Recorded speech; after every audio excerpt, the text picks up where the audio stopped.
تیره شپه ناوخته د ننګرهار شینوارو غنیخیلو ولسوالۍ 28مې ویالې سیمه کې پاکستاني ډرون الوتکې د شهسوار په نامه د یو کس په کور برید کړی چې د یوې میرمنې ترڅنګ 15 ماشومان ټپیان شوي دي. د ننګرهار ولایت مرستیال مولوي عزیز الله مصطفی وایي تیره شپه پاکستاني ډرون الوتکې پر یو کور برید کړی چې کور پکې په بشپړ ډول له منځه تللی او د برید هدف تر اوسه معلوم نه دی.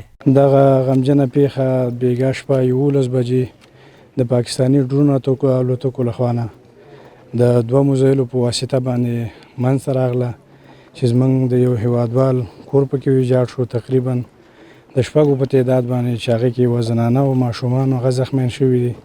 د زخمیانو وضعیت انشاءالله اوس د ډاډ وړ دی. دا چې د دوی هدف څه و په کوم فکر باندې دا ډرون کړی دغه به وروسته معلومه شي.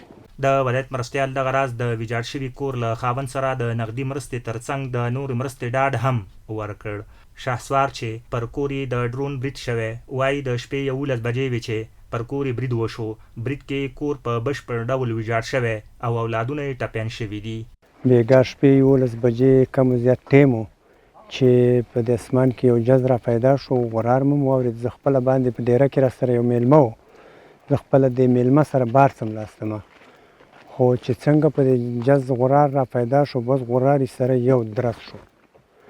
چې څنګه درز شو بس په ما باندې ګرد لرې ووت او په ما میلمه مې چې په دروازه کې ما کور ته سر راښکاره کړ نو دا یو ماشوم چې زما دی د دروازې سره رانږدې کړ او دی بم راته غول او دی فریادونه کړه. دا مې ویوړ باندې ما ویست په دې دروازه باندې بل پسې راغلم خو تقریبا چې 15 بچي او یوه میرمن. دا اخري ماشومه چې په دروازه باندې است بل ډرون یې په دې ځای باندې بل وکړ. چې بل یې په وکړو بس دا ماشومان بیا مونږ باندې ویست او بس امارات مجاهدین راغله دی راسره هسپتال ته ورسولو دا ماشومان. او دغه زما کور دی تاسو یې ګورئ په دې کې 15 شپږ کوټې وې برنډې وې موټر و مالونه و ډېر شیونه و د کور.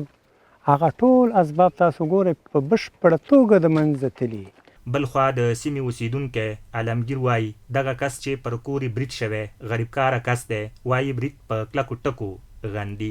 دغه کومه کړنه چې او دلته دغه غمیزه رامنځته شوې ده دا یو زموږ ټول ولس او دغه ټول خلک یې د پیر په ټغر باندې کېنولو.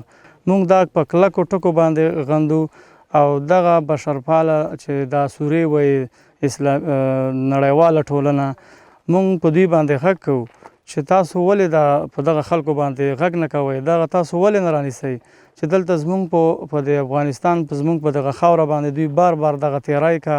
د پیښې له ځایه د ننګرهار بېلابېلو ملکي او نظامي ادارو مسؤلینو هم لیدنه وکړه. د پیښې زیانمن شوي ته یې د هر راز همکارۍ ډاډ ورکړ.